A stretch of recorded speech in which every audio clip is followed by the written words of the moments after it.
দাম বাড়ানোর পরও বিদ্যুৎ খাতে ভর্তুকি গুনতে হচ্ছে ৪১,০০০ কোটি টাকা, যা চাপ বাড়াবে দেশের অর্থনীতিতে। আর বিদ্যুৎ জ্বালানি খাতে দুর্দশা তৈরি হয়েছে আওয়ামী লীগ আমলের অনিয়ম দুর্নীতির কারণেই। শনিবার সচিবালয়ে এক জরুরি সংবাদ সম্মেলনে তুলে ধরা হয় এসব তথ্য। বলা হয়, বিদ্যুতের মোট গ্রাহকের প্রায় ৬৫% নিম্ন ব্যবহারকারী। তাদের বার্ষিক আর্থিক অবস্থা বিবেচনা নিয়েই বিদ্যুতের বাড়তি মূল্য প্রত্যাহারের সিদ্ধান্ত নিয়েছে সরকার। নগদ নিয়ে এলো হার না মানা হার অফার। সর্বনিম্ন ১০,০০০ টাকা রেমিটেন্স নগদে পাঠালে থাকছে স্বর্ণের হার জেতার সুযোগ।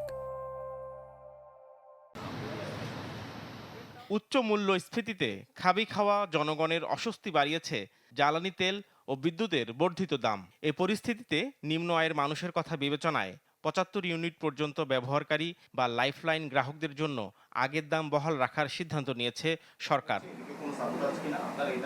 সচিবালয়ে জরুরি সংবাদ সম্মেলনে তথ্য উপদেষ্টা জানান, সরকারের নতুন সিদ্ধান্তে লাইফলাইন পর্যায়ে থাকা প্রায় ৬৫% গ্রাহকের বিদ্যুতের দাম বাড়ছে না।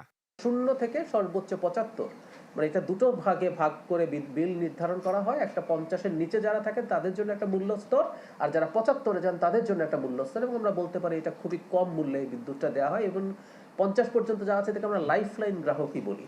তাদের বিদ্যুতের মূল্য বাড়ানো হয়নি এবং এই গ্রাহকের সংখ্যা হচ্ছে 65%। জ্বালানি তেল ও বিদ্যুতের এই দাম বৃদ্ধি জনগণের জীবনযাত্রায় নতুন চাপ তৈরি করবে কিনা এমন প্রশ্নের জবাবে প্রধানমন্ত্রীর তথ্য উপদেষ্টা বলেন, বর্তমান বাস্তবতায় জনগণের কষ্ট লাঘবে বিভিন্ন পদক্ষেপ নিচ্ছে সরকার। এই বাজেটে একটা বড় পার্সেন্টেজের মানুষ ফ্যামিলি কার্ড পেয়ে যাবেন। সুতরাং তাদের ওই চাপ, একই সাথে অন্যান্য যেসব সেফটি আছে, আমাদের টিসিবির যেসব প্রকল্প ছিল বা অন্যান্য যেসব সেফটি নেটের প্রকল্প ছিল সেগুলো বলবৎ থাকছে। সুতরাং এইটা আশা করি খুব বড় ইম্প্যাক্ট ফেলবে না। আমি একই সাথে আবারও বলছি, এর মানে এই না যে বাজারে যে অন্যায্যভাবে অন্যায়ভাবে মূল্য বৃদ্ধি হয় সেটা নিয়ে সরকার কাজ করবে না। সরকার নিশ্চয়ই কাজ করবে।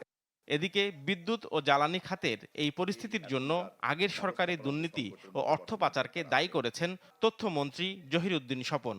প্রায় ১.৫ দশক যাবৎ হয়েছে লুটপাটের।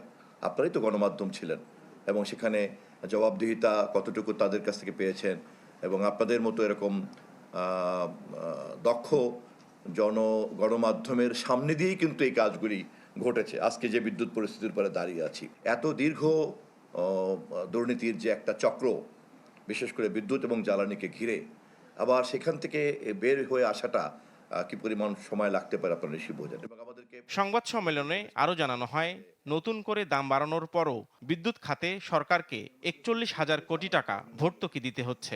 ধন্যবাদ আপনাদের সবাইকে। নাফিউল ইসলাম লিংকন, চ্যানেল 24, ঢাকা।